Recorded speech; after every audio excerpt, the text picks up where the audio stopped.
இன்றைய வேத வாசிப்பு கொலோசியர் 3ஆம் அதிகாரம் 12 முதல் 15 வரை.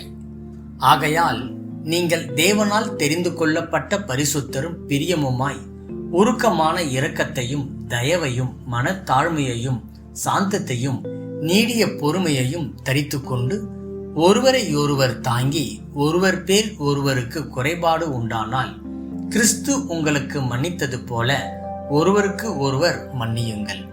இவை எல்லாவற்றின் மேலும் பூரண சர்க்குணத்தின் கட்டாகிய அன்பை தரித்து கொள்ளுங்கள். தேவ சமாதானம் உங்கள் இருதயங்களில் ஆளக்கடுவது.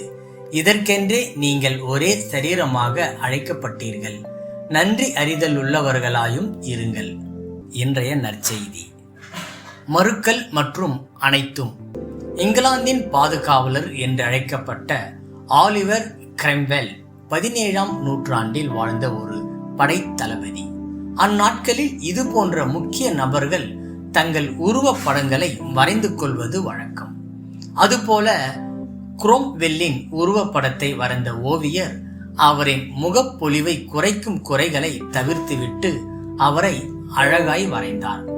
அவரை பிரியப்படுத்தும் ஓவியரின் அச்செயலை அவர் விரும்பவில்லை.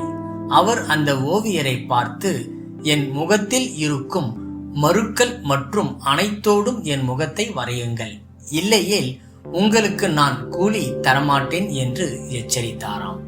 அந்த ஓவியரும் அதன்படியே வரைந்தாராம். எனவே வரைந்து முடிக்கப்பட்ட கிராம்வெல்லின் உருவப்படத்தில் சில முகப்பருக்கள் அப்பட்டமாக இருக்கும். ஆனால் இன்று சமூக வலைத்தளங்களில் பதிவிடப்படும் புகைப்படங்களில் முகப்பருக்கள் நீக்கப்பட்டும் மறைக்கப்பட்டும் பின்னரே பிரசுரிக்கப்படுகிறது.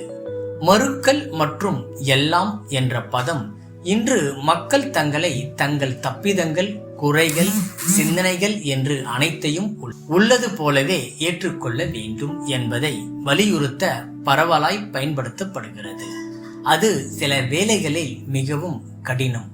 ஆனால் நாம் நம் உள்ளான மனிதனை கூர்ந்து கவனிக்கும் பொழுது நம் குண அதிசயங்களில் இருக்கும் சில தவறான காரியங்களை கண்டுபிடிக்க கூடும். தேவன் நம்முடைய மறுக்களை மன்னிக்கிறவராய் இருக்கிறார். கொலோசியர் 3ஆம் அதிகாரத்தில் மற்றவர்களை மன்னிப்பதற்கு நாம் போதிக்கப்பட்டுகிறோம். நேசிக்கப்பட முடியாத கடினமான மக்களிடத்தில் கூட பொறுமையாகவும் தயவாகவும் இரக்கத்துடனும் செயல்படும்படிக்கு அப்போஸ்தலன் பவுல் நமக்கு வலியுறுத்துகிறார். தேவன் நம்மை மன்னிப்பது போல நாமும் மற்றவர்களை மன்னிக்கும்படியான இருதயம் உடையவர்களாய் இருக்க நம்மை உற்சாகப்படுத்துகிறார். கிறிஸ்துவின் உதாரணத்தை முன்வைத்து தேவன் நம்மை நேசித்தது போல மற்றவர்களை அவர்களின் மறுக்கல் மற்றும் எல்லாவற்றோடும் நேசிக்க நாம் போதிக்கப்பட்டிருக்கிறோம்.